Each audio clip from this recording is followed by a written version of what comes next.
오늘은 느헤미야서에 나오는 느헤미야의 그 외치는 그 슬로건, 그걸 그대로 제목 잡았습니다. 제목을 한번 기억합니다. 다시 수치를 당하지 말자. 113년 전 1910년 8월 22일은 조선에 나와 있던 일본 통감, 육군 대장 출신 데라우치 통감과 우리 대한제국의 내각 총리 대신이었던 이완용 사이에 한일 병합 조약이 체결됐습니다. 이 한일 병합 조약, 우리 민족사 큰 수치스러운 조약입니다. 그 조약 제1조 전문은 이렇습니다. 한국 황제 폐하는 한국 정부에 관한 일체의 통치권을 완전 또 영구히 일본 황제 폐하에게 잉여한다. 이것이 한일 병합 조약의 제1조입니다. 가장 중요하죠. 우리 대한제국의 일체의 통치권을 영구히 완전히 천황 폐하에게 잉여한다. 말이 고상해서 잉여지 그대로 바친다 이 말입니다.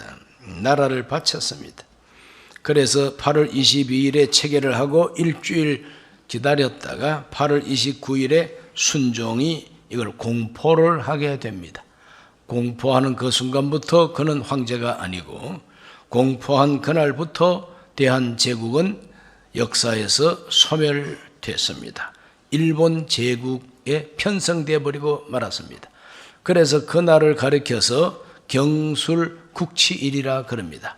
그 해가 경술년이었는데 8월 29일은 치욕스러운 날이었다. 그래서 국치일, 국경일이 아닙니다.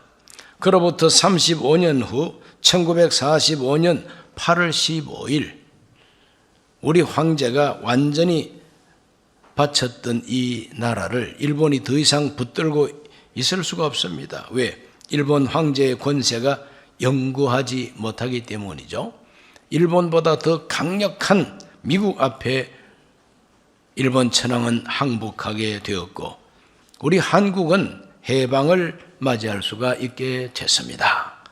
35년 만에 얼마나 큰 기쁨과 그리고 자유를 만끽할 수가 있었겠습니까?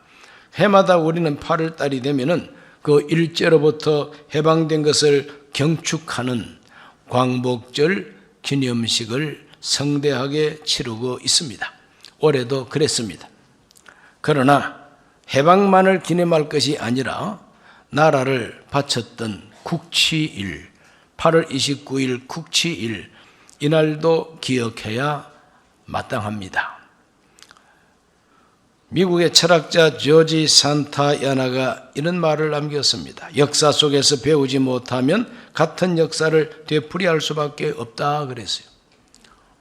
역사 속에서 배우지 못하면, 깨닫지 못하면, 그걸 고치지 못하면 똑같은 역사를 되풀이할 수밖에 없다고 하는 그런 말입니다.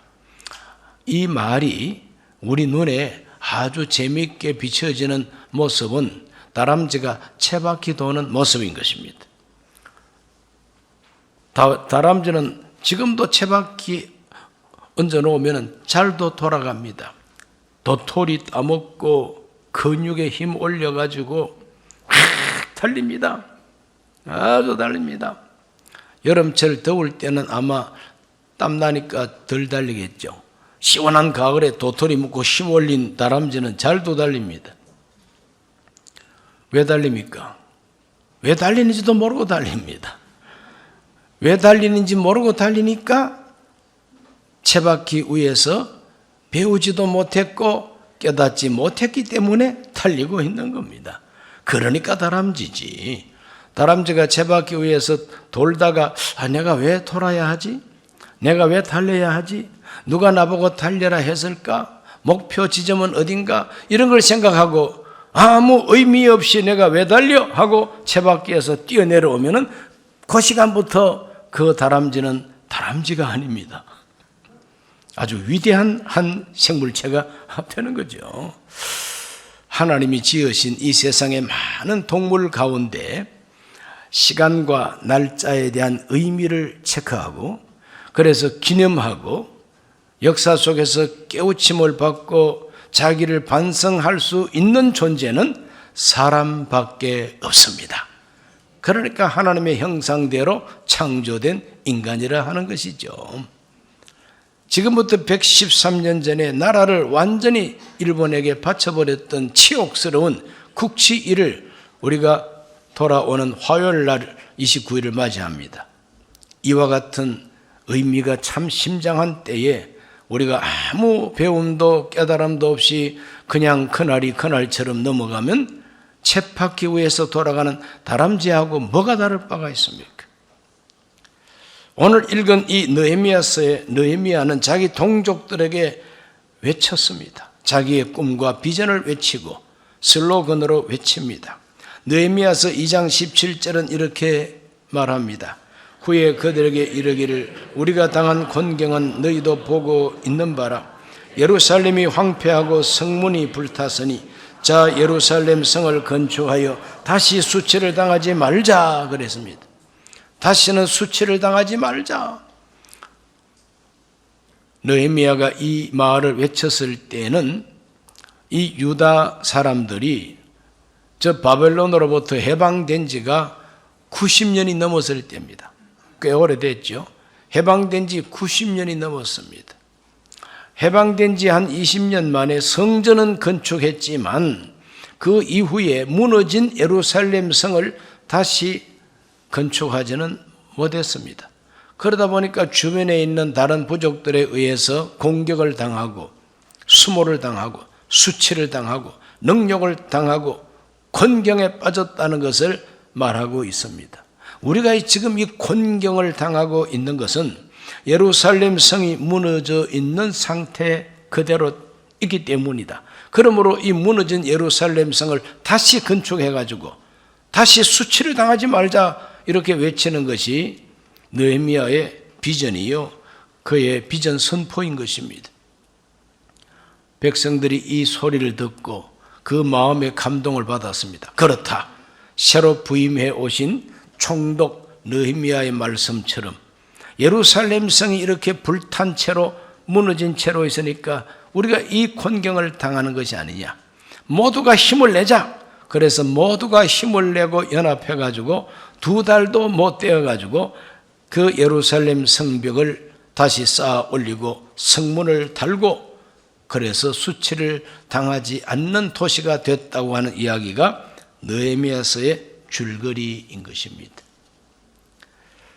국치일 113주년을 맞이하고 해방된 지 78주년을 맞이하는 우리 대한민국 우리 국민들, 우리 대한민국은 어떤가? 그때 느헤미야 시대하고 이렇게 비교를 해보면은 그때 예루살렘 성이 무너져 있기 때문에 수치를 당했는데 지금 우리 대한민국은 무너진 데가 없느냐? 이런 걸 한번 생각해 봐야 됩니다. 어디 무너진 데는 없느냐? 허물어진 데는 없느냐?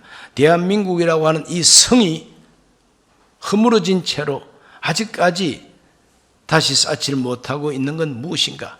이런 것들을 우리가 생각하고 역사 속에서 깨우침을 받아야 또다시 국치일과 같은 수치를 당치 않게 된다는 것입니다. 3가지로 말씀드립니다. 지금 우리 대한민국은 아주 멀쩡한 나라 같고 세계 10대 경제 대국이요. 군사력도 상당하다고 자부심을 갖고 있습니다만은 그러나 사실은 내부적으로 들여다볼 때에 우리 대한민국은 무너진 데가 많습니다. 이것을 다시 쌓아야만 됩니다. 첫째가 뭐냐? 국가 정체성의 기초가 지금 무너져 있어요. 국가 정체성의 기초. 현재 우리 대한민국 국민들은 국가 정체성의 혼란을 겪고 있습니다. 도대체 우리나라 대한민국은 무엇일까 하는 것에 대한 정체성에 대한 확신이 부족하다 이 말이죠. 우리 대한민국은 조선 왕국의 부활이 아닙니다. 우리는 조선 왕국을 다시 살려낸 나라가 아닙니다. 대한제국을 다시 부활시킨 나라도 아닙니다. 우리나라는 저 북한처럼 일당 독재 체제, 1인 독재 체제 밑에서 그 종노릇을 하고 있는 나라가 아니다 이 말이죠. 북한에 있는 우리 2200만 우리 동포들은 아직까지 해방되지를 못했어요.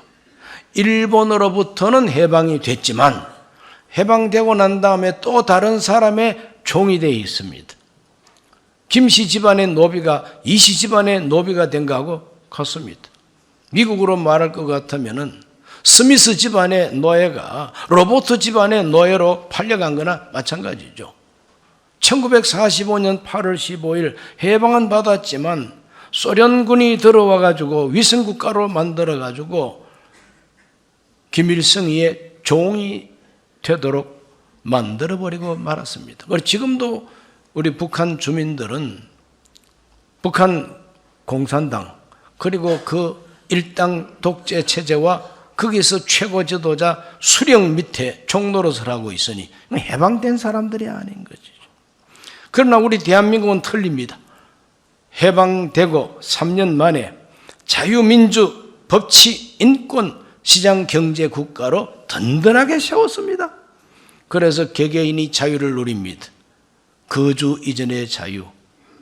내가 벌어서 그 재산을 내 이름으로 저축할 수 있는 재산권에 대한 자유, 여행의 자유, 그리고 이사할 수 있는 자유, 하고 싶은 말을 말할 수 있는 자유, 쓰고 싶은 글을 쓸 수 있는 자유, 자기가 믿고 싶은 신 앞에 나가서 예배하고 기도할 수 있는 이 종교의 자유, 이런 것들이 보장되고 있는 나라가 대한민국이에요. 인정하십니까? 이러한 좋은 나라를 세우기 위하여 얼마나 많은 사람이 피 흘리고 얼마나 많은 사람이 고생하면서 나라를 세웠습니까? 나라를 세운 건국 공로자들이 많습니다. 나라를 겨우 세웠더니 이 나라를 완전히 자기 수하에 두려고 남침해왔죠. 김일성이가. 그게 바로 6.25 사변입니다. 소련과 중공과 북한이 한 팀이 돼가지고 이 한반도 전체를 적화 공산화를 꿈꾸면서 탱크를 앞세우고 쳐들어왔어요. 그런데 이것을 우리 스스로의 힘으로 막을 힘이 부족하니까 미국을 위시해서 유엔군이 온 세계 각 나라의 젊은이들이 와서 피 흘리면서 이 나라를 지켰습니다. 이 나라를 지켜냈어요. 공산화되지 않도록 나라를 지켜냈습니다. 지켜진 이 나라를 발전시키기 위해서 노동자들이 충분한 임금을 받지 못하면서도 어떻게 하든지 한번 잘 살아보기 위해서 피땀을 흘렸습니다. 이렇게 해서 나라를 이만큼 발전시켜 왔습니다. 건국과 그리고 호국 지키고 나라를 발전시킨 흥국, 이와 같이 나라를 위해서 땀 흘리고 피 흘린 이와 같은 공로자들, 이 사람들이 인정을 받아야 나라의 정체성이 바로 섰다 할 수가 있는데 이 사람들은 무시되고 나라를 거꾸러뜨리고 이 나라를 공격하고 침공하고 이 나라의 발전을 방해했던 사람들이 오히려 영웅 취급을 받고 그 사람들을 동상으로 만들어 세우고 그 사람들 이름으로 길을 만들고 그 사람들 이름으로 공원까지 세금을 가지고 만들어 가지고 높이겠다고 하는 나라가 지금 대한민국이니 이게 한 나라 안에서 정체성의 혼란이 너무나도 심한 것이죠. 이래서는 안 되는 것입니다. 이래서는 안 되는 겁니다. 그러므로 한참 잘못됐습니다. 피 흘리고 땀 흘리고 정말 고생하면서 나라를 세우고 나라를 지키고 나라를 발전시킨 사람들이 박수를 받고 영웅 대접을 받고 그 사람들을 동상으로 세우고 그 사람들 이름으로 길을 만들고 그 사람들 이름으로 공원을 만들어야 마땅하지요. 그러나 지금은 혼란에 빠져 있습니다. 그러므로 사이비 반역의 무리들을 다 물리치고 그들의 생각이 잘못됐다고 하는 걸 확실하게 하고 대한민국이라고 하는 이 나라의 정체성을 우뚝 세우는 작업이 바로 느헤미야 시대에 무너진 예루살렘 성을 쌓는 것이나 마찬가지다. 오늘 우리 대한민국의 정체성을 든든하게 세울 수 있게 되시기를 주의 이름으로 축원합니다. 둘째로는 정의와 공의의 성이 지금 무너져 있어요. 정의와 공의가 무너졌습니다. 그러므로 정의와 공의의 성을 다시 쌓아야만 됩니다. 정의와 공의 얼마나 중요한지 모릅니다. 시편 89편 14절에 이런 말씀이 있습니다. 의와 공의가 주의 보호자의 기초라. 인자함과 진실함이 주 앞에 있나이다 그랬습니다. 정의, 공의, 이것이 하나님 보호자의 기초라 그랬어요. 하나님도 공의와 정의를 가지고 우리를 다스리고 세계를 다스리는 하나님이다 이 말입니다. 하나님의 보호자도 정의가 있고 공의가 기초로 되어 있어야만 되는 것처럼 한 국가가 든든히 서려면 그 나라의 정의와 공의가 든든히 서야만 됩니다. 그것이 무너지면 나라가 무너지는 것이죠. 하나님은 정의와 공의를 얼마나 귀중하게 생각하시는지 잠언서 21장 3절에는 이런 말씀이 있습니다. 공의와 정의를 행하는 것은 제사 드리는 것보다 야훼께서 기쁘게 여기시느니라. 여기 제사를 빼고 예배를 넣어보십시다. 공의와 정의를 행하는 것은 예배 드리는 것보다 야훼께서 기쁘게 여기시느니라. 예배 드리면서도 부정부패를 꿈꾸고 예배 드리는 사람이 세상에 나가가지고 정의와 공의를 무시하는 일도 있습니다. 그렇기 때문에 하나님은 제사 드리는 것보다도 공의와 정의를 실천하는 것을 더 기쁘게 여기신다 그랬어요. 오늘 대한민국 이 사회에 무너져 있는 이 공의 얼마나 많이 무너졌는지 탄식하는 사람이 많습니다. 옛날 시대에도 공의가 무너진 세상 시대가 있었습니다. 전도서 3장 16절을 읽어봅니다. 또 내가 해 아래서 보건대 재판하는 곳 거기에도 악이 있고 정의를 행하는 곳 거기에도 악이 있도다 그랬어요. 재판하는 곳에 악이 있대요. 정의를 실천해야 하는 기관에 악이 있다는 겁니다. 이걸 우리 대한민국 현대말로 바꿔보면 사법부 안에 악이 있고 재판할 사람들이 재판도 안 하고 재판하더라도 개판치고 이게 바로 사법부 안에 악이 들어가야 돼요. 재판하는 곳에 악이 있다는 거예요. 정의를 실천해야 할 경찰, 정의를 실천해야 할 검찰, 정의를 실천해야 할 관공서에 악이 들어가 있다는 거예요. 간첩이 들어가 있다는 거예요. 국회의원 보좌관이 국가의 군사 기밀을 빼가지고 돌려내고 이것은 바로 정의와 공의가 무너진 이 시대를 잘 나타내고 있지 않습니까? 오늘 우리 대한민국에 이와 같이 무너져 있는 정의와 이 공의 바로 세워야만 합니다. 이거 바로 세우지 않으면 경제 대국 아무 소용이 없습니다. 구약 성경 하박국 1장 3, 4절 읽어봅니다. 어찌하여 내게 죄악을 보게 하시며 패역을 눈으로 보게 하시나이까. 겁탈과 강포가 내 앞에 있고 변론과 분쟁이 일어났나이다. 이러므로 율법이 해이하고 정의가 전혀 시행되지 못하오니 이는 악인이 의인을 애워쌌으므로 정의가 굳게 행하여짐이니이다. 굽어진 화살처럼 정의가 굽어졌다는 거죠. 왜? 악인들이 의인을 애워쌌으니까. 악인들의 숫자가 너무 많아. 의인들은 숫자가 적어. 그래서 그 악인들이 그 많은 숫자의 힘을 가지고 정의를 굽혀버렸다는 거죠. 강포가 있고 겁탈이 있다. 겁탈이 뭡니까? 빼앗는 게 겁탈 아닙니까? 오늘 우리 한국 사회에 멀쩡한 남의 땅을 겁탈하는 사람은 없습니까? 남의 재산을 겁탈하는 사람들 참 많이 있습니다. 이런 것들을 보는데 그게 법대로 재판이 안 되고 법대로 빨리빨리 벌을 받지를 않아요. 이와 같이 정의와 공의가 무너져 있는 이 대한민국, 이것을 다시 수축하고 다시 건축하지 아니하면 희망이 없습니다. 그러므로 하나님 앞에 우리들은 이 국치를 맞이하면서 사회 곳곳에 들어있는 이 악을 제거해 주시기를 기도하고 또 이걸 제거하는 일에 우리 모두가 함께 힘을 합쳐야 되는 것입니다. 세 번째는 진실의 성이 무너져 있어요. 대한민국의 진실의 성이 무너져 있습니다.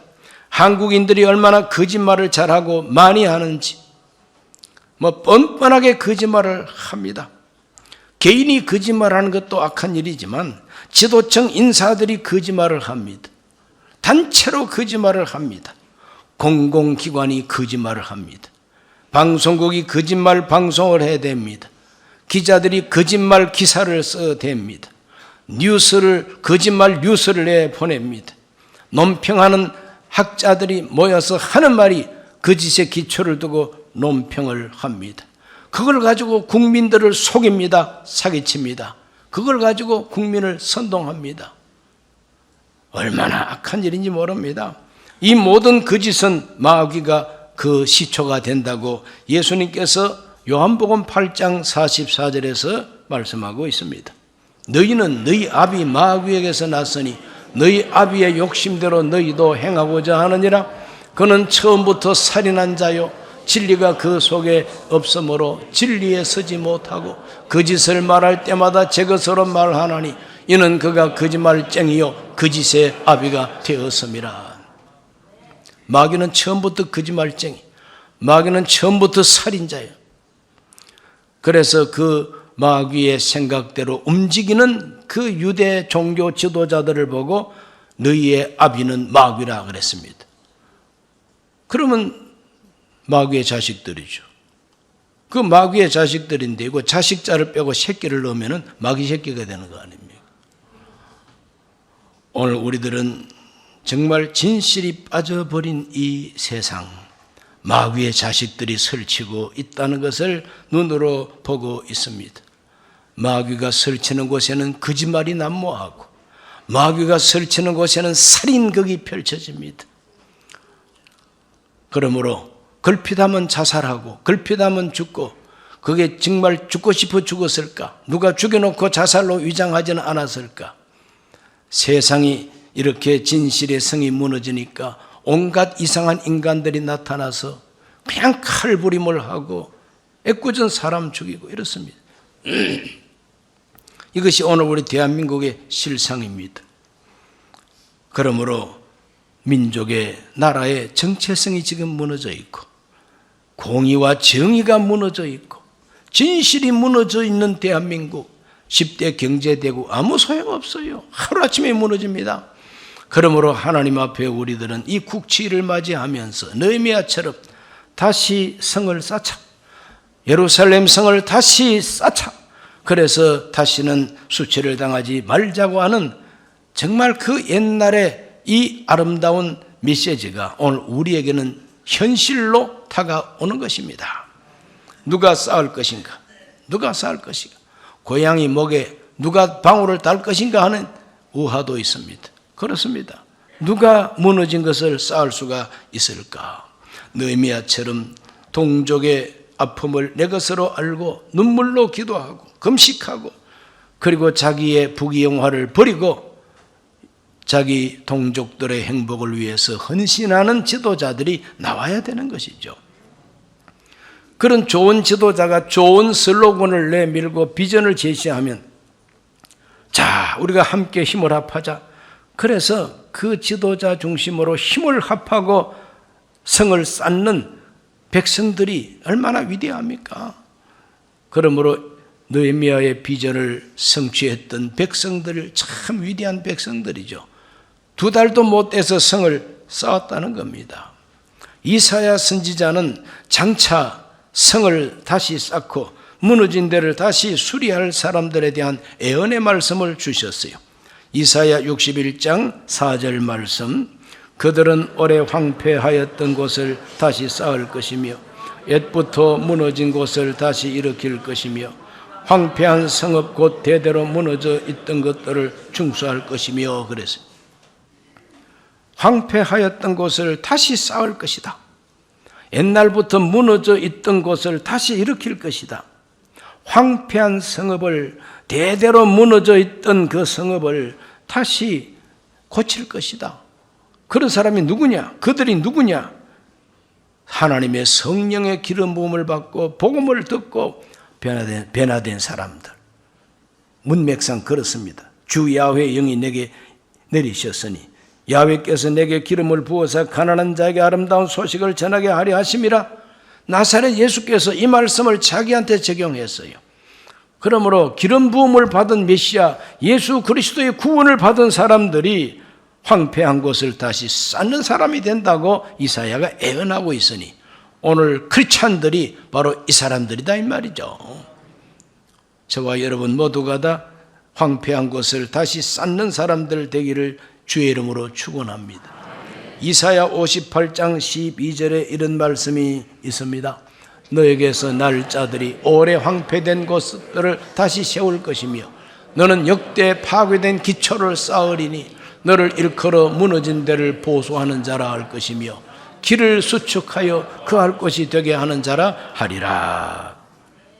아름다운 말씀입니다. 오늘 우리 모두가 다 하나님 앞에 이와 같은 수축하는 자, 길을 만드는 자, 역대로 무너져 있는 기초를 다시 쌓는 자 돼야 됩니다. 누가 그렇게 됩니까? 그들이 누굽니까? 그들은 바로 하나님과의 관계가 회복된 사람들. 하나님과 관계가 바로 회복된 사람들은 장차 무너진 것을 다시 쌓아 올리는 사람, 황폐한 것을 다시 세우고 파괴된 기초를 다시 쌓을 사람이 된다는 것입니다. 오늘 우리 한국 기독교, 한국 크리스찬들이 다 기초를 다시 쌓고 황폐한 것을 재건하는 하나님의 사람들이 되기를 간절히 기대합니다. 그러므로 대한민국의 희망은 바로 교회에 있고 대한민국의 희망은 크리스찬들에게 있다. 자부심을 가지시기를 바랍니다. 잘못된 교회가 욕먹기도 하지만 그거는 그것대로 욕먹어야 되고, 그러나 대다수 우리 크리스찬들은 정신을 차리고 이사야가 예언한 대로 기름 부음 받은 예수 그리스도의 구원을 받고 하나님과 관계가 정상화되어 가지고 이 나라 무너진 구석구석을 다시 세우는 일에 우리 모두가 앞장을 서고 일꾼이 되어야 될 줄로 믿습니다. 이름도 없고 빛도 없었지만 느헤미야의 말을 듣고 힘을 내가지고 성문을 걸고 그리고 모든 성벽을 다시 쌓았던 바로 그 유다 사람들처럼 우리 이름이 신문에 안 나도 괜찮습니다. 방송에 안 나와도 괜찮습니다.